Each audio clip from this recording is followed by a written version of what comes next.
shadow of Fu Manchu. Based on the stories by Sax Romer.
On their way to warn Sir Graham Guthrie of an attempt to be made on his life by Dr. Fu Manchu, Nayland Smith and Dr. Petrie are trapped and held by the wily Oriental.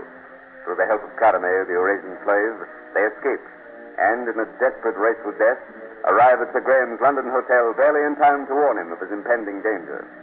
Nayland Smith's warning is interrupted by the striking of the half hour past midnight, the time set by Fu Manchu for Sir Graham's death. It is followed by the weird call of Siva.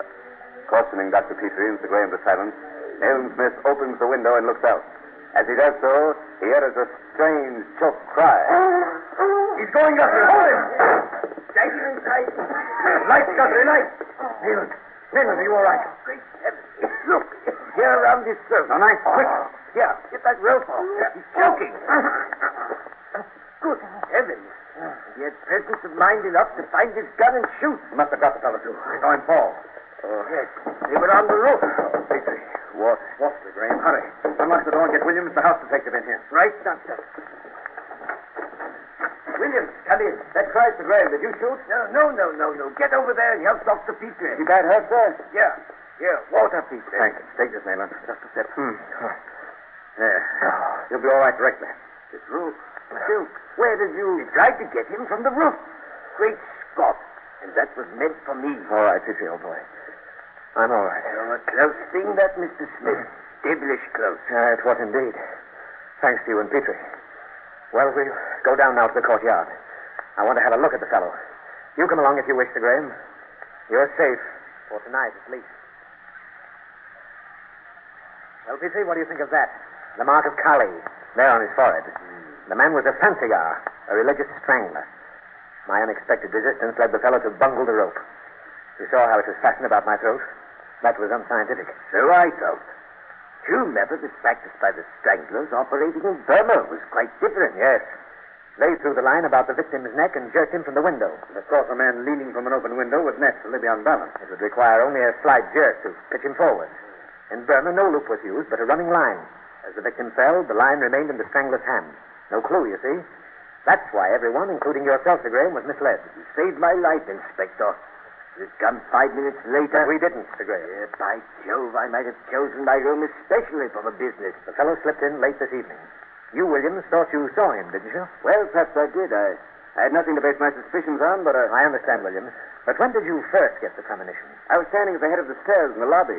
The party was coming up, 2 ladies and 2 men. Mm-hmm. Something seemed to be crawling along behind them, but when they passed me, there was nothing there. I couldn't be sure. I know. Those fellows are as elusive as shadows. It's positively uncanny how they're able to get about. But, Nathan, what is the motive of the call? Partly religious and partly to awaken their victims. Now, don't ask me how Fu Manchu has gained power over the fancy girl. That man has secret knowledge of things that so far we know absolutely nothing. And yet at last we're beginning to score. Aye. But your victory took you close to death tonight, my friend. I owe my life to you, Petrie. Once to your strength of arm, and once because Karamaneh... Don't speak of her, Nayland. Fu Manchu may have discovered the part you played tonight. In which event, heaven help her.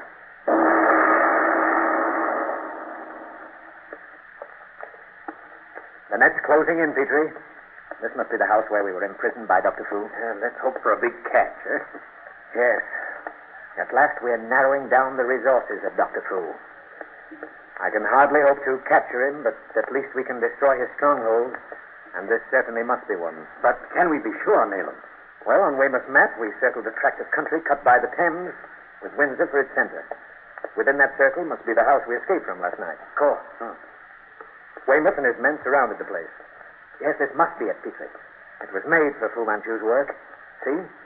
An old mansion in extensive walled-in grounds. But, Petrie, look there. A gypsy caravan. That old woman on the steps. Little help she'd be. Weymouth and his men should be close on the house by now. Nevertheless, I want to speak to her. Maybe she has seen. I say there. Come here, will you? What will you, Master? You talk to her, Nayland. I'm going on. I'll be along presently. Oh, have you by any chance seen... Oh, I say. Oh. Petrie, come back here, quick. What is it, Nayland? Never mind me, Petrie. Catch that fellow behind the wagon. After him. Don't let him escape. It's a dacoit. Right. Oh. There, my dear.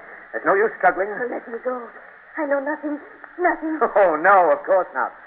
But this time, young lady, I've caught you, not Petrie. Well, the fellow got away, Nayland. Got away? Where did he go?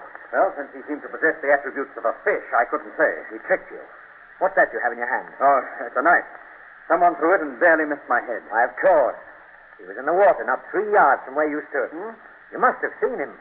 Was there nothing visible on the water? Only a wild fowl, nothing else. Oh, a wild fowl. That's an old trick, Petrie. What you saw was a decoy. The man's head was concealed in that wild fowl. The moment you turned your back, he stood up and threw his knife. Well, it's useless to look now. He's made good his escape. Well, I'm certainly not familiar with all the tricks of these murderous friends of yours. But why the devil are you hanging on to this old gypsy woman? Gypsy woman? Use your eyes, man. Here, watch. Oh, wait. Karamaneh. And the wet sponge will do the rest. This time, Karamaneh, we have you. I say. Look there, Nayland. Smoke. Oh, confound it. Fu Manchu set fire to the place. And this time we were right. But, of course, he's had plenty of time to remove his effects. The man's daring is incredible. He gives himself till the very last possible moment, and we blunder upon 2 of his outposts. I lost one, Nayland. I'm sorry. No matter, we have the other. I expect no further arrests, and the house will have been so well fired by his assistance that nothing can save it. However, we have here in Karamaneh a lever which should serve to upset Fu Manchu's whole plan. You need not hold me so tight, Nayland Smith. I will come with you. What are you going to do with her, Nayland? Oh, nothing very drastic, old chap. After all, we owe her something. But she's coming home to Baker Street with us. There are some questions I should like her to answer.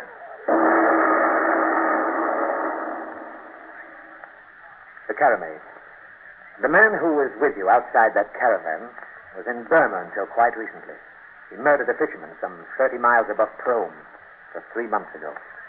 The British resident had placed 1,000 rupees on his head. Am I right? And suppose you are? What then? Suppose I place you in the hands of the police, my dear. As you please. The police would learn nothing. No, I suppose not. Karamaneh, you don't belong to the Far East. You may have Eastern blood in your veins, but you are certainly no kin of Fu Manchu. That is true. Will you tell me where to find Fu Manchu? No. Oh, I thought not. Well, I must make out my report, Petrie. Look after the prisoner, will you, old chap? Find out what you can from her. She'll tell you. I'll be in the next room. Why won't you trust us, Karamaneh? No harm can come to you. You have been able to protect those others? Some of them whom he has sought for? You mean that if you speak, Fu Manchu will kill you? Kill me. I do not fear for myself, Dr. Petrie. Then for whom do you fear? When I was seized and sold for a slave, my sister was taken too, and my brother, a child. My sister died in the desert. My brother lived. Ah, it were better if he had died then. What do you mean? You speak of slave raids in the desert. Where did these things take place? Of what country are you? Does it matter? A slave has no country. No name. But you have a name. As Karamaneh or Karamaneh, I was sold to Dr. Fu Manchu, and my brother, too. He has spent a great deal of money to educate us. My brother is all that I have left in the world, and he is in the power of Fu Manchu. Do you understand? It is upon my brother that the blow will fall. You ask me to fight Fu Manchu. You talk of protection. Did your protection save Sir Crichton Davies? I see. You understand now why I cannot disobey Fu Manchu's orders, why I dare not betray him. But he cannot revenge himself upon your brother when you're in no way to blame. We arrested you. You're not here of your own free will. Oh, let me go. He will kill him. I cannot, Karamaneh. Listen. If I tell you where Fu Manchu is to be found alone, will you solemnly promise that you will immediately go to the place where I shall guide you and release my brother, that you will let us both go free? Karamaneh, Nayland Smith has often accused me of weakness where you were concerned. Isn't it my plain duty to put the case before him? Nayland Smith? Oh, you may rest assured he'll look at it fairly. He's honorable, just. I guarantee that if you speak before him, he will agree to your proposal. You are sure? I am. Then call him back. Oh, Nayland, come in, please. Yes, Petrie. What is it? I do not think it necessary to explain again, Dr. Petrie. Nayland Smith is a detective. I am sure he found a way to hear what I told you. By Jove. Well, yes. I overheard. And you will help me, my brother? Yes. We agree. We'll let you go the moment you tell us where we can find Fu Manchu. Then listen closely. On the bank, the left bank of the Thames, 5 miles below the mansion that was burned tonight, you will... The dacoits, Petrie. Put out the lights, quick.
Shadow